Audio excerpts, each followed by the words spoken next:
The aftermath of the Dodgers' 2024 World Series win, chaos and community accountability. The celebratory mood following the Los Angeles Dodgers' 2024 World Series victory was deeply marred by intense civil disorder on the night of October 30th, with the subsequent official victory parade serving as a sharp contrast. However, the most lasting controversy centered on the Los Angeles County Sheriff's Department's (LASD) tactics in response to the crowds, particularly in East Los Angeles, the scene of violence and vandalism. The chaos began immediately after the final out of the game, splitting into two distinct patterns of disorder: organized looting in downtown LA and violent street confrontations in East LA and Echo Park. Destruction of property. The Metro bus arson, Echo Park. The most visually destructive act occurred near Dodger Stadium. A large, aggressive crowd surrounded a Metro bus, preventing the driver and passengers from leaving. After attempts to flip the bus failed, the crowd used fireworks to ignite the vehicle, resulting in a complete loss. Metro officials later expressed outrage, emphasizing the senselessness of destroying public transit. Targeted looting, DTLA in downtown LA, particularly around Figueroa Street and the LA Live area. Multiple retail businesses were targeted.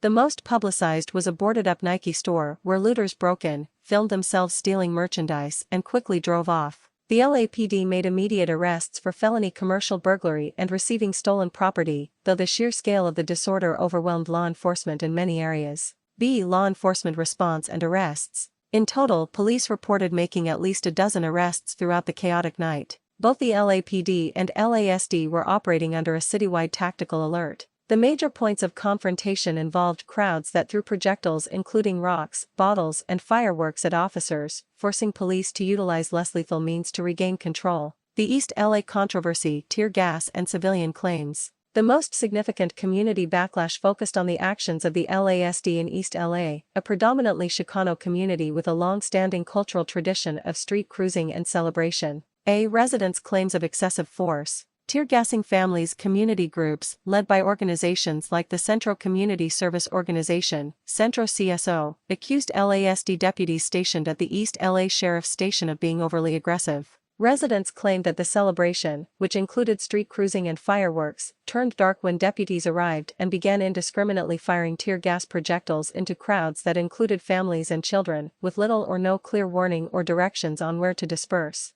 Physical and health impacts. Victims came forward, describing immediate effects like watering eyes, uncontrollable coughing, and throat irritation. One resident spoke of having to take her daughter, who has a chronic lung disorder, to the hospital due to the exposure. Community members later held up pieces of the projectiles as evidence during a press conference. Fort Apache mentality. Centro CSO used the incident to highlight what they called the Fort Apache or Bandidos gang mentality within the East LA Sheriff's Station, a long-standing cultural concern regarding a perceived hostile and systemically violent relationship between certain deputies and the Chicano community they serve. They demanded accountability, the banning of certain station logos, and community control over the police. LASD's defense. The LASD issued a statement defending the actions of their deputies' public safety prioritization. The department asserted that their presence was necessary to manage large, disruptive crowds that had devolved into dangerous street takeovers, with vehicles performing burnouts and donuts while surrounded by pedestrians.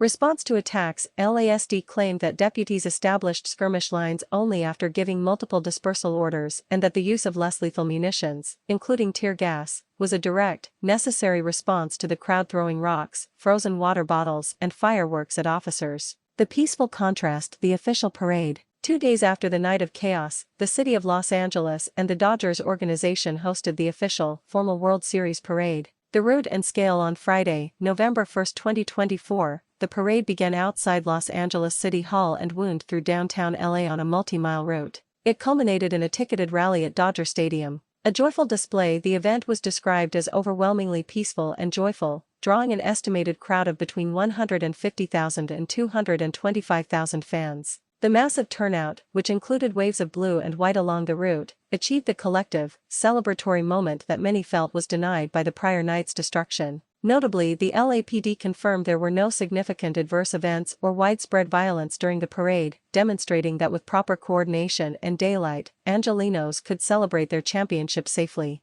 This full sequence of events, the destructive, chaotic outbreak followed by the peaceful, massive parade, served as a highly visible and controversial example of the deep tensions in Los Angeles regarding civic celebration, public safety, and law enforcement accountability, particularly in East LA.